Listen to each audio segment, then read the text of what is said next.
Now, fresh from his disastrous work in Afghanistan in botching every element of the withdrawal, Joe Biden has now turned his attention to the environment. Apparently, things are grim and only going to get grimmer. So much so that we don't call tornadoes tornadoes anymore. Looks like a tornado. They don't call them that anymore.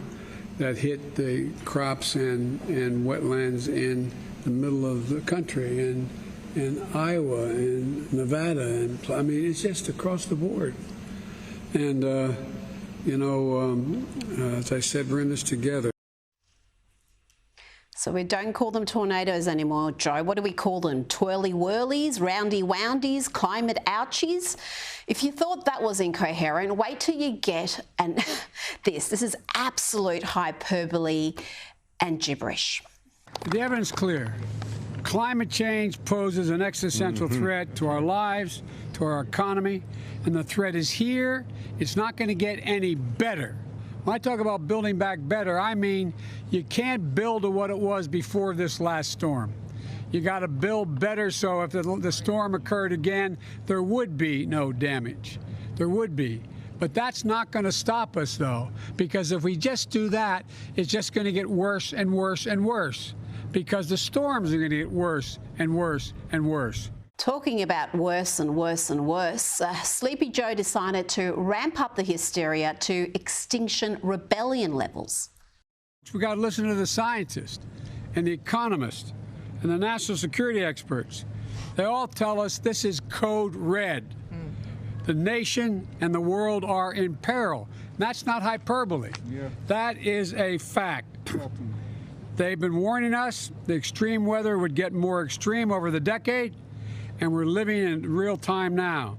That is hyperbole, Joe. That's pretty much the definition of hyperbole. But perhaps Joe is right. Are natural disasters occurring more often and with more ferocity and causing more deaths?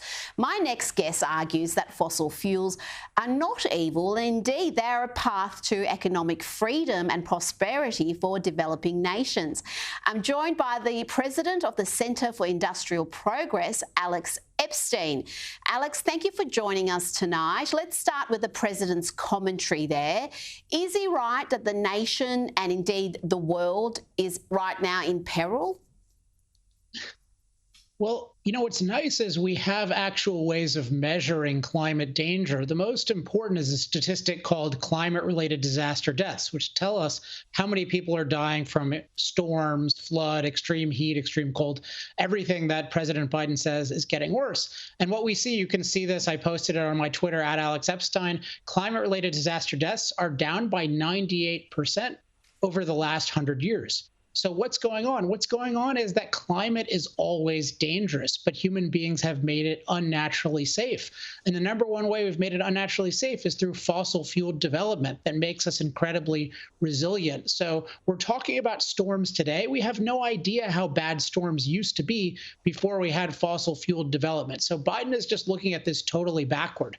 We actually haven't taken a naturally safe climate and made it dangerous. We've taken a naturally dangerous climate and made it unnaturally safe. And we shouldn't be so obsessed with our impacts on climate. We should actually be obsessed with freeing the world and empowering the world and things that really matter. What about the Intergovernmental Panel on Climate Change? Their report was damning. The UN chief said the report was a code red for humanity. What's your take on it? Yeah, so my take is it was a terrible report and then further distorted by terrible people and a terrible media, including the head of the UN, who I regard as really a scoundrel, Guterres. So the report itself, as I've pointed out, if you go to energytalkingpoints.com, I have this in detail. But so the UN report, the whole basis of it is they only look at the negative impacts of fossil fuels and not the positives. And the most extreme thing is they don't mention in any of their reports, let alone media summaries, they don't mention in any of their reports that climate-related disaster deaths are down by 98%.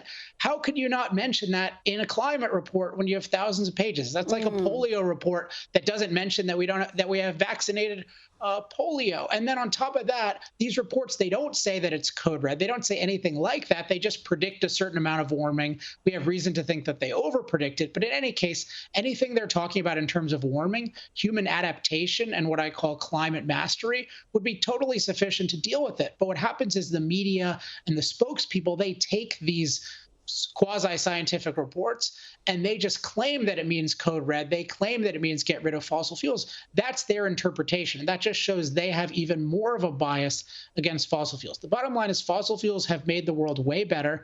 They've made our climate way safer. Those are facts. There's no reason to expect that to change in the future. Yes, we will make it a little bit warmer, but that's slow warming. It's mostly in colder parts of the world, and it just really doesn't matter compared to the need to empower 8 billion people to be prosperous and to make progress.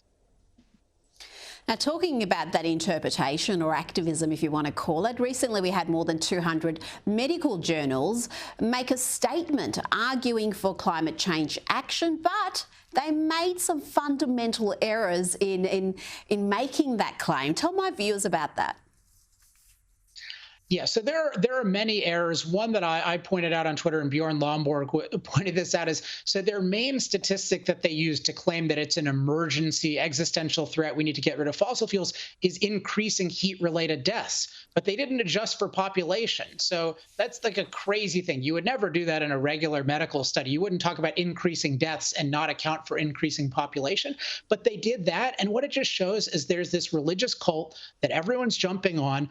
That's this climate emergency idea, and people are not thinking. These 200 journal editors didn't think about this issue at all. They don't know anything about energy. They don't know anything about climate, and yet they felt completely comfortable to say, let's rapidly eliminate fossil fuel use, something that I've pointed out, that is the worst thing you can do for health. The number one determinant of health is poverty or lack of poverty. Fossil fuels have brought much of the world out of poverty. They're needed to bring much of the rest of the world out of poverty. The idea that these people are just promoting this unbelievable poverty scheme, anything like net zero, limiting it to 1.5 degrees, all these poverty schemes, they're promoting this in the name of health. These people should all lose their jobs.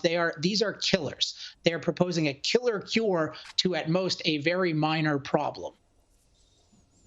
Well, that said, they never think through the consequences of some of these actions. Just tell our viewers what the war on fossil fuels means for developing nations and what it means for us in the West.